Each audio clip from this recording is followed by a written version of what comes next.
Hello students, biology की कक्षा 11 की ऑनलाइन क्लास में आपका हार्दिक स्वागत है। तो बेटा, अपने शैवालों के विशेषताएं या शैवालों के विशिष्ट लक्षण चल रहे थे बेटा। पिछले वीडियो में आपको 2 लक्षणों के बारे में बता चुका हूँ, ठीक है। तो आज अपन शैवालों के लक्षण नंबर 3 सबसे बड़े लक्षण के बारे में पढ़ते हैं, ठीक है। पॉइंट नंबर 3, शैवालों में कायिक अलैंगिक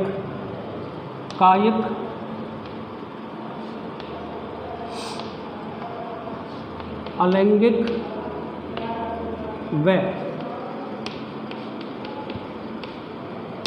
लैंगिक प्रकार का जनन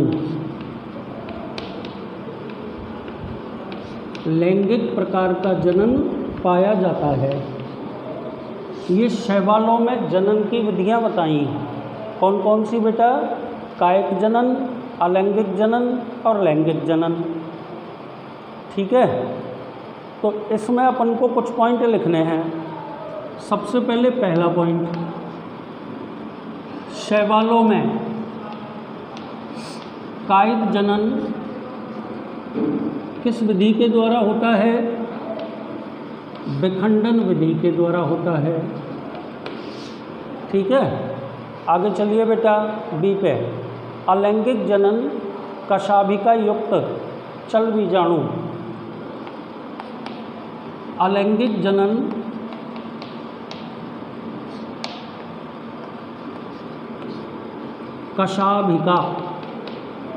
कशाभिका युक्त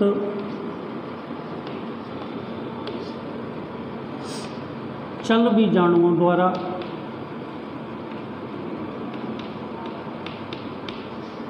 चल बीजाणुओं को इंग्लिश में क्या बोलते हैं?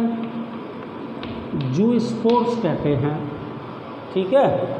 आगे चलिए बेटा, शैवालों में लैंगिक जनन। अब तीसरे पॉइंट पर आ गए। शैवालों में लैंगिक जनन, ठीक है। कशाभिका युक्त युग्मकों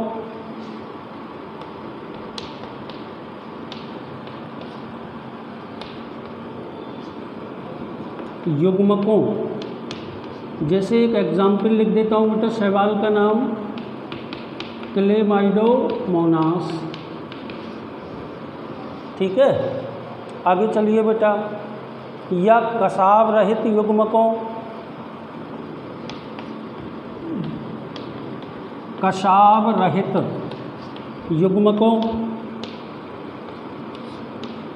इसका भी एक एग्जाम्पल लिख देते हैं, स्पायरोगायरा द्वारा होता है, ठीक है बेटा। आगे चलिए, लैंगिक जनन में भाग लेने वाले युग्मक। फर्स्ट बात, लैंगिक जनन में भाग लेने वाले युग्मक, लैंगिक जनन में भाग लेने वाले युग्मक यदि समान आमाप वाले होते हैं, समान आमाप वाले होते हैं, तो ऐसे लैंगिक जनन को समयुग्मकी प्रकार का लैंगिक जनन, समयुग्मकी प्रकार का लैंगिक जनन कहते हैं, ठीक है ना। तो इसके अंदर बेटा एग्जाम्पल, क्लेमाइडोमोनास व स्पायरोगायरा, ये इसके 2 उदाहरण होते हैं, ठीक है। युग्मक यदि विभिन्न आमाप के हों, युग्मक यदि विभिन्न आमाप के हों तो ऐसे युग्मकों के बीच होने वाले लैंगिक जनन को विषम युग्मकी लैंगिक जनन कहते हैं। और बेटा इसके यदि अपन उदाहरण लिखें तो बॉल बॉक्स और फ्यूकस, बॉल बॉक्स व फ्यूकस। तो ये बेटा मैंने आपके सामने पॉइंट नंबर 3 पूरा का पूरा बोर्ड पर लिख दिया। अब एक बार आप सभी बच्चे इस पॉइंट को ध्यानपूर्वक सुन लीजिए। देखो बेटा, शैवालों में जनन की विधियाँ, तो मैं आपको ये बताना चाह रहा हूँ कि शैवालों में कायिक, अलैंगिक तथा लैंगिक तीनों प्रकार का जनन पाया जाता है। कायिक जनन किस विधि के द्वारा होता है बेटा? विखंडन विधि के द्वारा। अलैंगिक जनन की प्रक्रिया कशाभिका युक्त चल बीजाणुओं के द्वारा। चल बीजाणुओं को अंग्रेजी में क्या बोलते हैं? जूस्पोर्स कहते हैं। ठीक है बेटा, आगे चलिए। लैंगिक जनन कशाभिका युक्त युग्मकों अथवा कशाभिका रहित युग्मकों के द्वारा होता है। अब कशाभिका युक्त युग्मकों का एक एग्जाम्पल आपने क्या लिखा? क्लेमाइडोमोनास। और कशाभ रहित युग्मकों का एग्जाम्पल कौन सा शैवाल लिखा? स्पायरोगायरा। ठीक है ना। अब आगे चलिए बेटा, लैंगिक जनन 2 प्रकार का होता है, ध्यान से सुनिएगा। यदि लैंगिक जनन की क्रिया में भाग लेने वाले युग्मक समान आमाप के होते हैं तो ऐसे युग्मकों के मध्य होने वाले लैंगिक जनन को समयुग्मकी लैंगिक जनन कहते हैं। और बेटा इसमें अपन कौन से एग्जाम्पल बोलेंगे? 2 शैवालों के नाम, क्लेमाइडोमोनास एंड स्पायरोगायरा। आगे चलिए बेटा, यदि लैंगिक जनन की क्रिया में भाग लेने वाले युग्मक असमान या विभिन्न आमाप के होते हैं तो इस प्रकार के लैंगिक जनन को विषम युग्मकी प्रकार का लैंगिक जनन कहते हैं। कौन सा बोलते हैं? विषम युग्मकी प्रकार का लैंगिक जनन। ठीक है। और इसमें अपन 2 शैवालों के एग्जाम्पल लिख रहे हैं। एक तो फ्यूकस कह दीजिए और दूसरा बॉल बॉक्स। अब बेटा शैवालों की प्रमुख विशेषताओं में 2 विशेषता और बची हैं। तो पॉइंट नंबर 4 में अपन बोलेंगे शैवालों में भोजन का संचय। ध्यान से सुनना, कई बार कंपटीशनों में पूछा जाता है। शैवालों में भोजन का संचय पायरिनोइड रचनाओं के रूप में होता है। पायरिनोइड रचनाओं के रूप में होता है। ठीक है ना। इनके केंद्र में, इन रचनाओं के केंद्र में यानी कि केंद्रीय भाग में प्रोटीन तथा चारों तरफ स्टार्च पट्टिकाएं, चारों तरफ स्टार्च पट्टिकाएं पाई जाती हैं। ठीक है बेटा। एंड बेटा शैवालों की विशेषताओं में विशेषता नंबर 5, शैवालों में क्लोरोफिल के विभिन्न रूप होते हैं। शैवालों में क्लोरोफिल के विभिन्न रूप होते हैं। ये शैवालों को अलग अलग रंग प्रदान करते हैं। तो बेटा यहाँ आकर के शैवालों की सभी विशेषताएं ख़त्म हो जाती हैं। तो बेटा जो ब्लैक बोर्ड पे शैवालों की 2 विशेषताएं लिखी हुई हैं वो एक बार मैं आपके सामने बता देता हूँ, उसके बाद अपन अगला प्रश्न शुरू कर देंगे। ठीक है। क्या लिखा है बेटा मैंने बोर्ड पे? शैवालों में भोजन का संचय पायरिनॉइड रचनाओं के रूप में होता है। बेटा कई बार ये कंपटीशनों में पूछा जाता है कि पायरिनॉइड रचनाओं के केंद्र में प्रोटीन तथा चारों ओर स्टार्च की पट्टिकाएं पाई जाती हैं। और बेटा दूसरा और लास्ट पॉइंट आपने क्या लिखा? वो आपने ये लिखा बेटा कि शैवालों में क्लोरोफिल के विभिन्न रूप पाए जाते हैं। और बेटा ये अलग अलग प्रकार के शैवालों को अलग अलग रंग प्रदान करते हैं। ठीक है। तो यहाँ आकर के आपका पहला प्रश्न खत्म हो जाता है। अब अपन पढ़ेंगे शैवालों के महत्व। ठीक है बेटा। तो मैं बोर्ड पे बीचों बीच में लिख रहा हूँ शैवालों के महत्व। नंबर 1, ध्यानपूर्वक सुनना। पृथ्वी पर होने वाले प्रकाश संश्लेषण का लगभग 50% भाग शैवालों के द्वारा होता है। कुल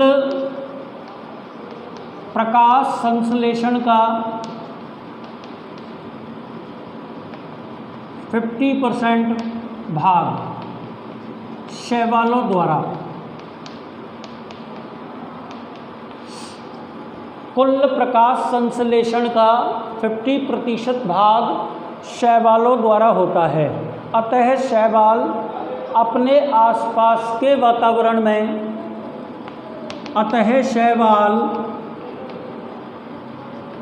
अपने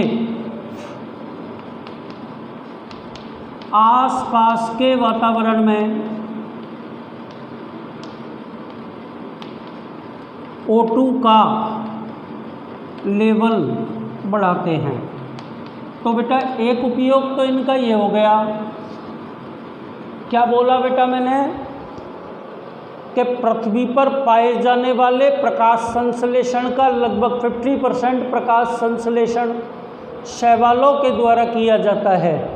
अतः शैवाल प्रकाश संश्लेषण की क्रिया द्वारा अपने आसपास के वातावरण को ऑक्सीजन मुक्त करके स्वच्छ बनाते हैं।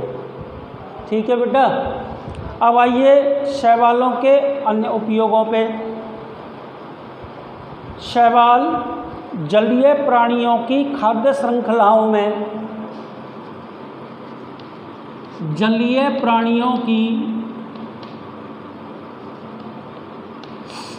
खाद्य श्रृंखलाओं में उत्पादक के रूप में भूमिका निभाते हैं। शैवालों का दूसरा महत्व आपके सामने बोर्ड पर आ गया। ये जलीय प्राणियों की खाद्य श्रृंखलाओं में उत्पादक के रूप में महत्वपूर्ण भूमिका निभाते हैं। तो कितने उपयोग पढ़ लिए अभी तक अपन ने? 2। अब आइए पॉइंट नंबर 3 पर, शैवालों का उपयोग नंबर 3। कुछ शैवाल मनुष्य द्वारा खाए जाते हैं। खाने योग्य शैवाल।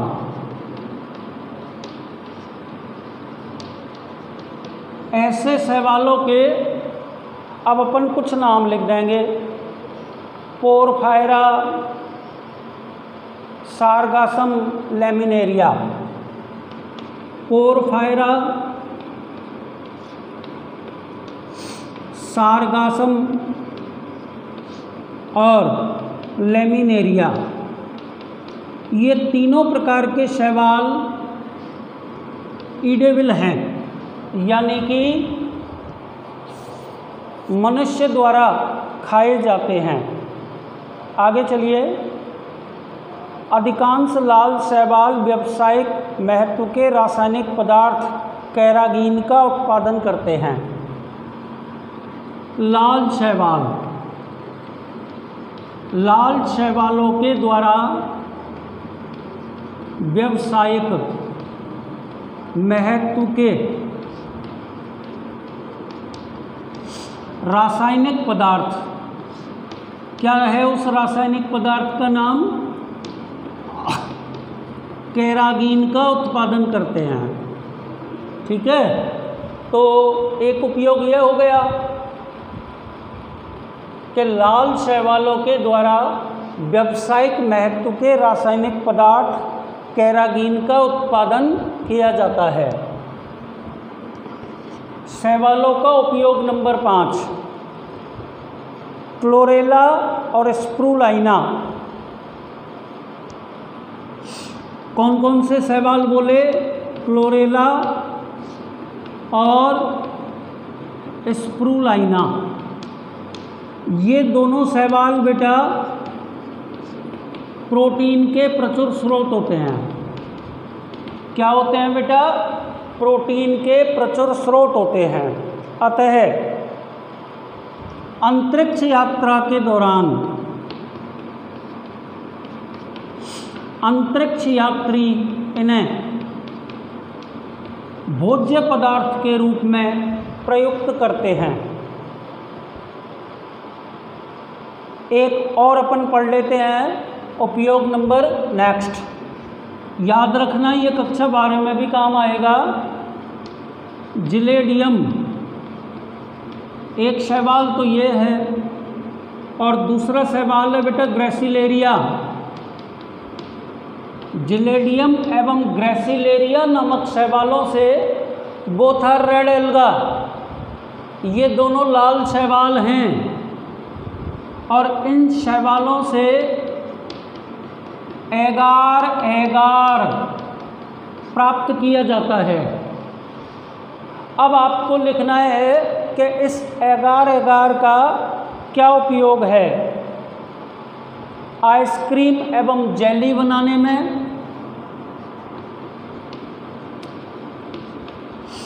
आइसक्रीम एवं जेली बनाने में तथा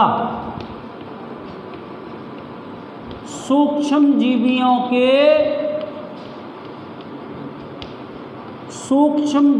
के संवर्धन में।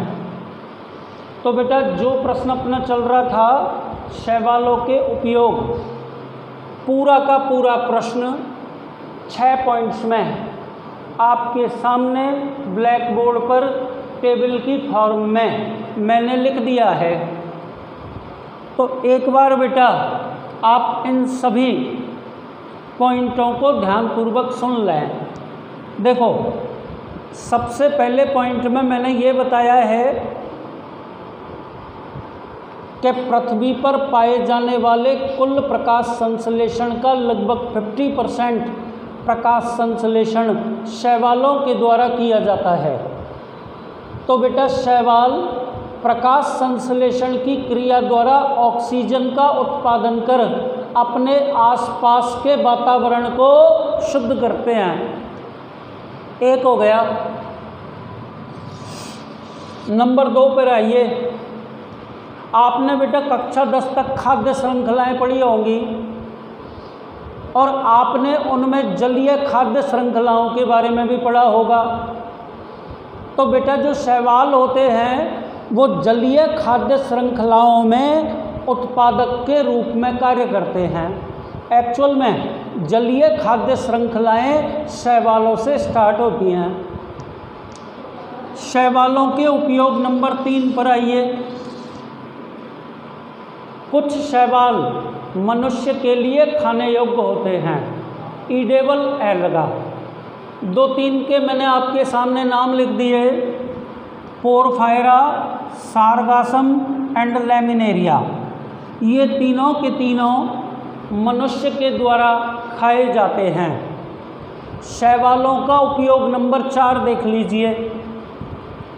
कुछ शैवाल प्रोटीन के प्रचुर स्रोत होते हैं, जैसे क्लोरेला एंड स्प्रूलाइना।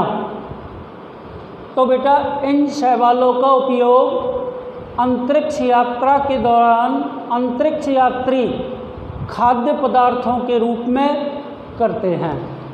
नेक्स्ट आइए बेटा, लाल शैवालों से व्यावसायिक महत्व का रासायनिक पदार्थ कैरागीन प्राप्त किया जाता है। और सबसे लास्ट में आप सुनेंगे 2 लाल शैवालों के नाम, ग्रेसिलेरिया एवं जिलेडियम।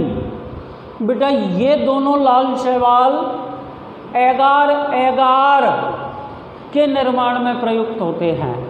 किसके निर्माण में? एगार के निर्माण में प्रयुक्त होते हैं। और एगार का उपयोग सूक्ष्म जीवियों के संवर्धन में किया जाता है। ठीक है।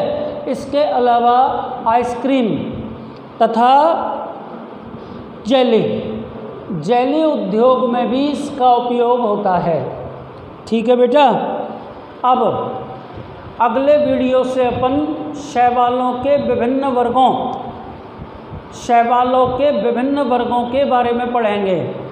यूँ तो शैवालों के 6 वर्ग होते हैं बेटा, लेकिन आपके सिलेबस के अनुसार आपको शैवालों के 3 वर्ग पढ़ाए जाएंगे। ठीक है बेटा, धन्यवाद।